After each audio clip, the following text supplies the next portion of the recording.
Hai anak-anak kelas 7, selamat bertemu kembali dengan saya Mempiur. Kali ini kita akan masuk ke materi selanjutnya, yaitu tentang klasifikasi makhluk hidup. Nah, pada pelajaran sebelumnya kita sudah belajar tentang ciri-ciri makhluk hidup. Untuk mengingatkan kembali, mari kita mengingat lagi ada 8 ciri makhluk hidup.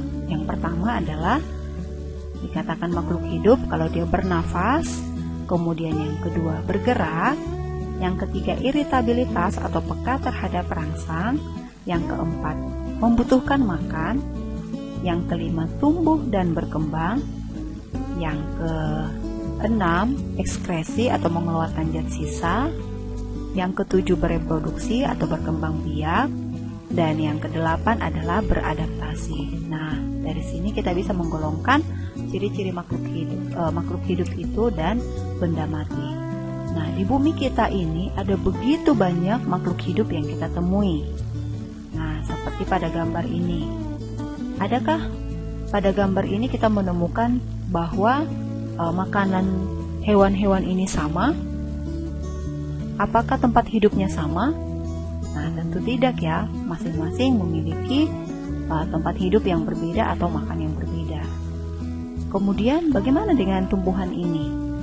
Apakah kita menemukan bahwa semuanya sama? Nah, dari gambar ini saja kita bisa melihat bahwa bentuk bunganya saja sudah berbeda ya. Tempat hidupnya apakah sama? Nah, tentu tidak. Nah, oleh karena begitu banyak makhluk hidup yang ada di bumi ini, maka kita perlu mengklasifikasikan atau mengelompokkan makhluk hidup itu sendiri. Ilmu yang mempelajari tentang klasifikasi makhluk hidup ini disebut dengan taksonomi. Nah, kenapa sih kita harus mengklasifikasikan? Nah, ternyata tujuan dari kita mengklasifikasikan atau mengelompokkan makhluk hidup ini adalah untuk mempermudah kita mengenali, membandingkan, dan mempelajari makhluk hidup itu. Membandingkan berarti mencari persamaan dan perbedaan sifat atau ciri-ciri pada makhluk hidup itu sendiri. Nah, selain itu, ternyata tujuannya atau manfaatnya yang lain adalah untuk memudahkan kita dalam mempelajari makhluk hidup yang sangat beraneka ragam ini. Kemudian, kita juga bisa mengetahui jenis makhluk hidup ini. Dan yang selanjutnya adalah kita bisa dengan mudah mengetahui hubungan kekerabatan antara makhluk hidup yang satu dengan makhluk hidup yang lain. Tingkatan takson dalam klasifikasi makhluk hidup ini ditemukan oleh Carolus Linnaeus, itu dibagi menjadi 7. Jadi ini ada tingkatan takson pada hewan dan tumbuhan, perbedaannya hanya di tingkatan filum. Kalau untuk hewan disebut dengan filum, kalau untuk tumbuhan disebut dengan divisi. Nah, kingdom, filum atau divisi, kelas, ordo, famili, genus, dan spesies. Nah, dari tingkatan takson ini, maka kita bisa melihat, nah, kenapa di kingdom itu sepertinya ukurannya lebih besar dibandingkan spesies ya. Artinya bahwa semakin banyak persamaan ciri yang ditemukan pada makhluk hidup itu, maka semakin dekat kekerabatannya, semakin dekat kekeluargaannya. Sebaliknya, semakin sedikit persamaan ciri yang kita temukan pada makhluk hidup itu, maka semakin jauh juga kekerabatannya atau kekeluargaannya.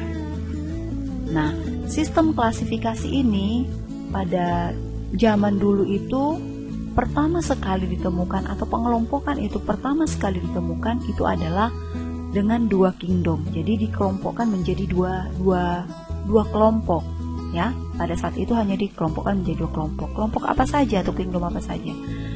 Kingdom plante atau tumbuhan dan kingdom animalia atau hewan. Jadi pada saat itu hanya dipisahkan 2 kelompok. Ini tumbuhan, ini hewan. Berdasarkan apa? Ya ini berdasarkan ciri. Cirinya apa? Yang untuk tumbuhan itu dia kalau dia tidak dapat bergerak aktif atau pasif, kemudian dia autotrof, tidak bisa menghasilkan makan sendiri, tidak autotrof atau menghasilkan makan sendiri, memiliki klorofil, maka itu masuk ke tumbuhan. Kemudian kalau untuk animalia atau hewan gimana? Yang bergerak aktif dan heterotrof atau tidak dapat menghasilkan makanan sendiri.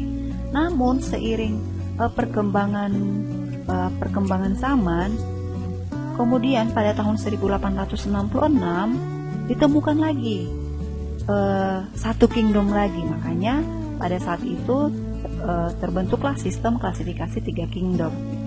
Yang pertama tadi sudah ditemukan ya, yang 2 kingdom, ada kingdom Plante dan ada kingdom Animalia. Nah, kingdom yang satu lagi yang ditemukan adalah kingdom Fungi. Nah, kingdom Fungi atau jamur ini dipisahkan dari tumbuhan. Jadi tadinya ini masuk di tumbuhan, tapi setelah diteliti, setelah diamati, oh ternyata ini nggak termasuk tumbuhan. Lah kenapa?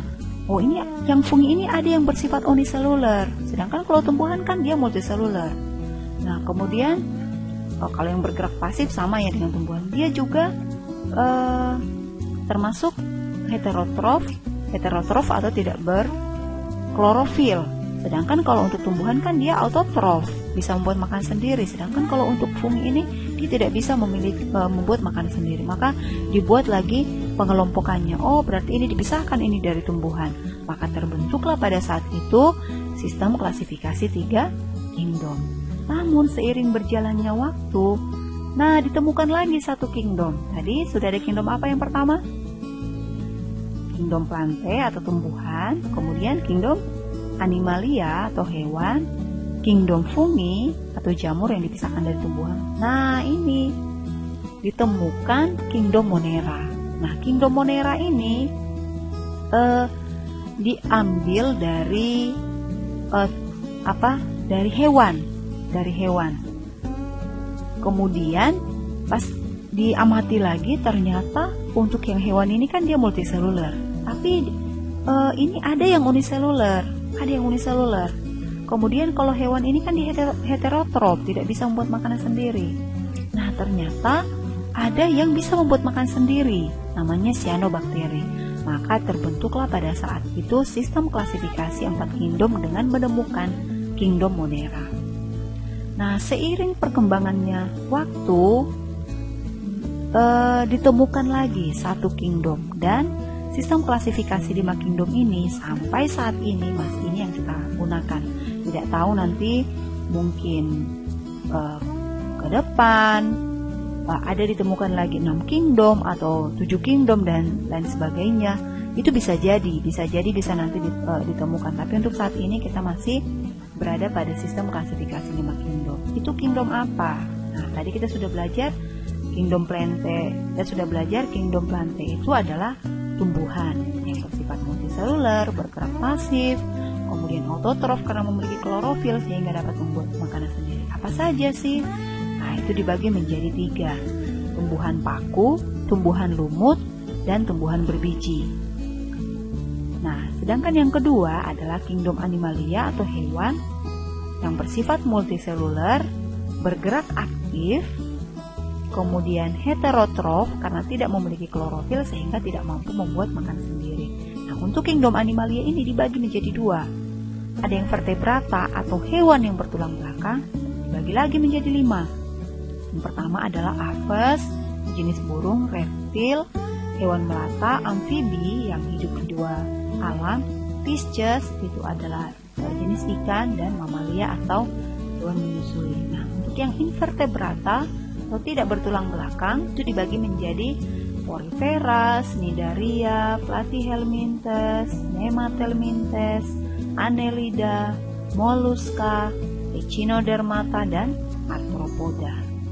Selanjutnya, untuk kingdom Fungi atau jamur, ditemukan ada yang memiliki satu sel atau uniseluler dan multiseluler atau memiliki banyak sel, bergerak pasif, tidak memiliki klorofil, mempunyai spora yang bisa digunakan untuk perkembangbiakan, dan karena tidak memiliki klorofil maka sifatnya heterotrof, tidak dapat membuat makan sendiri. Contoh jamur ini apa saja? Bagi menjadi 5, yang pertama adalah Zygomicota, yang kedua Ascomycota, yang ketiga Basidiomycota, yang keempat Deuteromycota, dan yang kelima adalah Eomycota. Selanjutnya adalah kingdom Monera. Kita sudah pelajari bahwa bersifat uniseluler, prokariot atau tidak memiliki membran sel, kemudian bersifat heterotrof dan autotrof. Contohnya adalah bakteri. Bakteri ini memiliki banyak bentuk.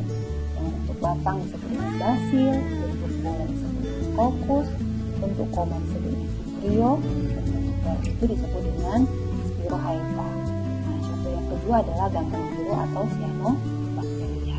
Nah, ternyata setelah pengklasifikasian ini, klasifikasi genosinum ini, ditemukan satu lagi, yaitu ada kingdom protista. Nah, untuk kingdom protista ini dilihat dipisahkan dari hewan dan tumbuhan. Nah, hewan dan tumbuhan. Nah, ternyata setelah diteliti bahwa kingdom protista ini ada satu sel atau uniseluler dan multiseluler. Sifatnya eukariotik. Nah, sifatnya eukariotik. Jadi kenapa dia tidak bisa digabung ke monera? Karena ini yang protista sifatnya eukariotik, memiliki membran sel dan bersifat heterotrof dan autotrof. Seperti contoh adalah protozoa dan alga. Nah, setelah kita mempelajari pengelompokan ini, pengklasifikasian makhluk hidup ini, maka lebih mudah kita untuk mengenali makhluk hidup itu sendiri berdasarkan ciri atau kesamaan dari makhluk hidup itu. Seperti yang tadi ya, seperti animalia. Animalia itu kan masih dipisah, vertebrata dan invertebrata. Nah, vertebrata juga masih dipisah. Bisa seperti apes, itu jenis unggas atau burung. Jenis unggas atau burung itu kan banyak. Ada ayam, ada bebek. Nah, dari situ kita bisa lebih mudah untuk memahami kemana sih makhluk hidup ini dikelompokkan. Nah, pelajaran kita untuk klasifikasi makhluk hidup ini sudah selesai. Melalui pelajaran ini kita bisa lebih memahami bahwa betapa sangat penting kita memahami atau mempelajari tentang pengklasifikasian. Demikian pelajaran kita hari ini. Terima kasih.